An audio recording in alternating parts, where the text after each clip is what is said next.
Hello दोस्त।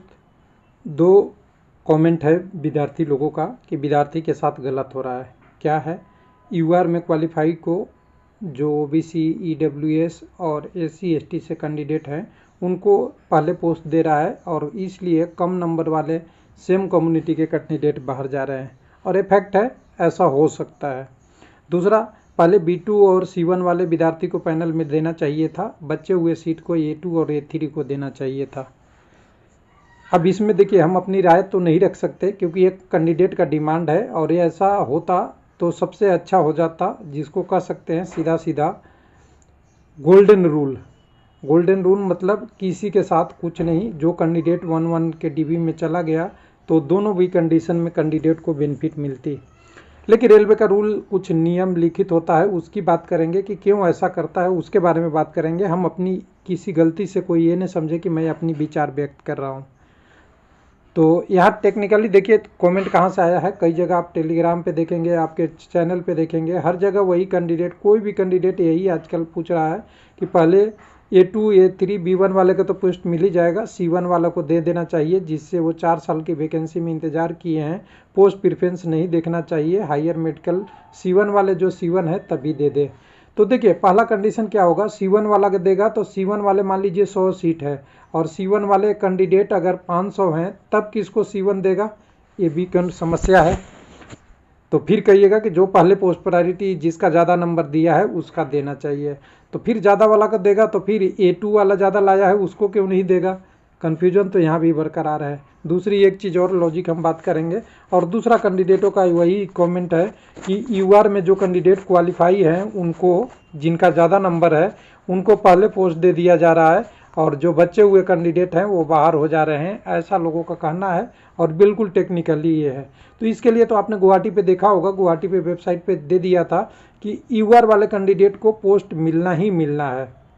ध्यान दीजिएगा, कब तक? जब तक लास्ट पोस्ट नहीं बची हुई है, चाहे उसकी नंबर यूआर के बराबर हो या कम हो। तो लोगों का कहना था कि यूआर में मान लीजिए कि C1 वाला पोस्ट 10 है तो यूआर वाला को 10 ही पोस्ट मिलेगा, बाकी ओबीसी और ईडब्ल्यूएस के मिलेगा।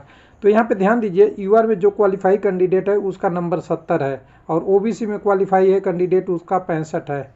तो 70 वाला कैंडिडेट अगर जो कम से कम है और 65 वाला यहाँ कम से कम है, तो अगर किसी कंडीशन में जॉब से नीचे से छांटना हुआ और ऊपर से सेलेक्ट करना हुआ तो किसको लेगा? आप ही बताइए, 70 वाला को या 65 वाला को? तो कहिएगा कि नहीं, 70 वाले को ही लेगा। तो यहाँ पे हो क्या रहा है, जैसे अगर यूआर में कोई 70 नंबर लेके क्वालिफाई कर गया है, ध्यान से देखिएगा, थोड़ा सा समझने की कोशिश करना आप। यूआर में क्वालिफाई कर गया है कैंडिडेट, 70 नंबर लाके अगर अपने यूआर में पोस्ट नहीं ले पा रहा है, उसमें कम पड़ जा रहा है उस कैटेगरी का, तो वो अपने ओबीसी या और भी अपने कम्युनिटी का, केवल दूसरे में नहीं जाएगा। ओबीसी वाले ओबीसी में, EWS SC SC ST ST में लेगा। क्यों? इसका कारण ये है कि अगर वो 70 नंबर लाया है और उसको पोस्ट नहीं मिल रही है और वो पोस्ट नीचे की तरफ लेता है, तो नीचे वाला जो, अगर कैंडिडेट को मान लीजिए 100 लोगों को बुलाया है ओबीसी में, तो 100 नहीं होके ये कैंडिडेट जितने ऊपर से नीचे आएंगे उनका सिलेक्शन ओबीसी में पहले हो जाएगा और ईडब्ल्यूएस में पहले हो जाएगा, जिसके कारण से यहाँ जो 100 सेलेक्ट है वो 98 ही रह जाएंगे और 97 ही रह जाएंगे। जितने कैंडिडेट नीचे आ जाएंगे उतने कम हो जाएंगे कैंडिडेट, यानी मेडिकल की वजह से बाहर हो या ऊपर वाले जो लिस्ट है उसके वजह से बाहर हो। यानी आपने देखा होगा गुवाहाटी ने दिया था कि पहले ही जब डीबी के शुरुआत हुआ था कि यूआर क्वालिफाई को सबसे पहले पोस्ट प्रायोरिटी 1 देखी जाएगी, 2 देखी जाएगी, 3 देखी जाएगी, 5 देखी जाएगी, 10 तक देखी जाएगी। जहाँ तक वो कर उसकी पोस्ट प्रायोरिटी में मिलता है तो यूआर को प्रेफरेंस मिलेगा, क्योंकि यूआर ने ज़्यादा नंबर लाया है और ये कंपटीशन ही ऐसा चीज़ है कि कंपटीशन में ज़्यादा नंबर को दिया जाता है। नहीं तो फेयर प्ले ऑफ मैच होता है, उसमें कम नंबर वाले भी जीत जाते हैं, लेकिन कंपटीशन में ऐसा होता नहीं है। यहाँ पे कम्युनिटी से और सहानुभूति से थोड़ा करके रेलवे नहीं, वो देखता है कि ज़्यादा नंबर किसका है। अब देखिए B2 और B1 C1 वाले मेडिकल को मिलना चाहिए, मुझे भी लगता है, लेकिन रेलवे में क्या है कि मेन लाइन में कोई पोस्ट दे देगा नहीं आपको C1 और C2 का, जिससे क्या होगा, कैंडिडेट को भी नुकसान है। अगर ट्रेन आ रही है, ग्रीन सिग्नल है, क्या होगा कंडीशन आपको पता ही है। जब एम्प्लॉई ही नहीं देख रहा है कि क्या सिग्नल है और क्या पॉइंट है, क्या कंडीशन है, तो वो पोस्ट तो देता नहीं है। दूसरा, अगर वो कैंडिडेट ने अपना तो सेव कर लिया तो पैसेंजर की सेफ्टी आ जाती है। इसलिए ये पोस्ट जो B1 और C1 वाले हैं केवल डिपो एरिया में है, जहाँ ट्रेन नहीं चलती है या चलती भी है तो कभी कभार स्लो स्पीड में साइडिंग में लगाने के लिए, मेंटेनेंस वर्क के लिए बस उतना ही चलती है। वो ऐसे जगहों पे ये आपको C1 और B2 मेडिकल की पोस्ट दिया जाता है।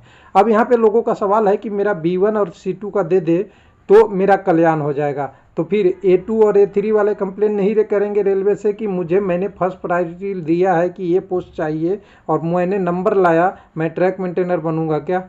उन्हें भी होगा कि मैं ए पोस्ट डालूं, बी पोस्ट डालूं, ये चीज़ें गड़बड़ हो जाती है। दूसरी कंडीशन एक और, रेलवे में देखिए आपकी जो मेडिकल हो रही है कोई भी कैंडिडेट का, हम हो या आप हो, हम अपनी भी शामिल कर रहे हैं।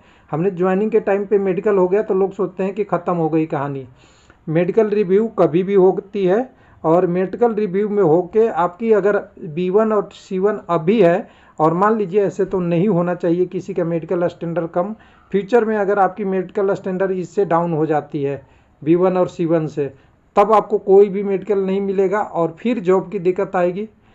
क्या आएगी? जॉब की दिक्कत आएगी, क्योंकि जो मेडिकल अगर अनफिट हो जाता है, या जैसे असिस्टेंट ड्राइवर या लोको पायलट में A1 मेडिकल है, स्टेशन मास्टर में आपका हायर मेडिकल स्टैंडर्ड है, गुड गार्ड्स में हायर मेडिकल स्टैंडर्ड है, ये सारे अगर किसी कारण से मेडिकल फेल हो जाते हैं, रेगुलर मेडिकल जो 3 साल या उससे ज़्यादा समय पे पिकअप करके किया जाता है कि किसका मेडिकल दोबारा कराना है, अगर उसमें लोअर आ गए तो आपका A1 मेडिकल से ज्वाइन किए हैं, आपकी मेडिकल स्टैंडर्ड A3 आ गया तो आपको लोको पायलट नहीं रहना पड़ेगा, आपको कन्वर्ट करके दूसरे पोस्ट में दिया जाएगा। हो सकता है वो पोस्ट नीचे हो, हालांकि बेसिक तो आपकी कम नहीं होगी, लेकिन आपकी डाइवर्सन नीचे की तरफ किया जाएगा और दूसरे पोस्ट अलॉट किया जाएगा। बाकी जो रेलवे का रूल होगा वो इंटरनल डिसाइड होंगे कि कितने क्या दिया जाता है, मुझे इतना ज़्यादा आइडिया नहीं है। लेकिन उसी तरह अगर B1 और C1 वाले अगर मेडिकल कम हो जाते हैं, अगर C2 में चले जाते हैं तो रेलवे में तो कोई पोस्ट ही नहीं बचता है, तब कौन सा जॉब देंगे? ये रेलवे के सामने एक बहुत बड़ी समस्या आती है और एक बार किसी को जॉब देके और फिर ऐसे करना फिर दिक्कत होती है। इसलिए थोड़ा सा ये सारी चीज़ों को रेलवे मेंटेन करते रहता है कि ऐसा ना हो कि सबके सब, मान लीजिए सबको C1 वाला का दे दिया सारा पोस्ट और A2 वाला को कोई नहीं दिया, तो मान लीजिए एक और शॉप में 5 लोग हैं और 5 के C1 है, 5 के में से 4-6 लोग बाद में कुछ साल, 2 साल, 4 साल, 5 साल बाद C1 से C2 में चले गए, जॉब कौन करेगा वहाँ? एक्सपीरियंस बंदा क्या रहेगी और सीनियरिटी वहाँ पे क्या रहेगी? बहुत सारी चीज़ें इशू, टेक्निकल इशू आ जाती है, जिसके कारण से रेलवे चाहता है कि सबको मिक्स करके रखे और जो अच्छा नंबर लाया है, पोस्ट प्रायोरिटी दिया है, वो देता है, जिसके कारण से A2 मेडिकल क्वालिफाई कैंडिडेट को भी C1 वाला पोस्ट दे देता है। और यही कैंडिडेट का ऑब्जेक्शन है कि A2 वालों को नहीं देके C1 वाला देना चाहिए। तो देखिए डायरेक्ट बिना रूल बदले ये पॉसिबल नहीं है। अगर कैंडिडेट को लगता है कोई चीज़ इशू है तो रेलवे को ईमेल करना चाहिए, अपनी बात रखनी चाहिए। अगर कोई रूल रिवीजन होता है तब तो पॉसिबल है, लेकिन वर्तमान रूल में ऐसा नहीं पॉसिबल है कि जो कैंडिडेट पहले C1 और B2 या और कोई भी मेडिकल स्टैंडर्ड क्वालिफाई है उनको वही पोस्ट पहले दे दिया जाए, चाहे वो पोस्ट प्रायोरिटी कुछ भी रखा हो या ज़्यादा नंबर लाए हो। ऐसा पॉसिबल नहीं है। थैंक यू, धन्यवाद।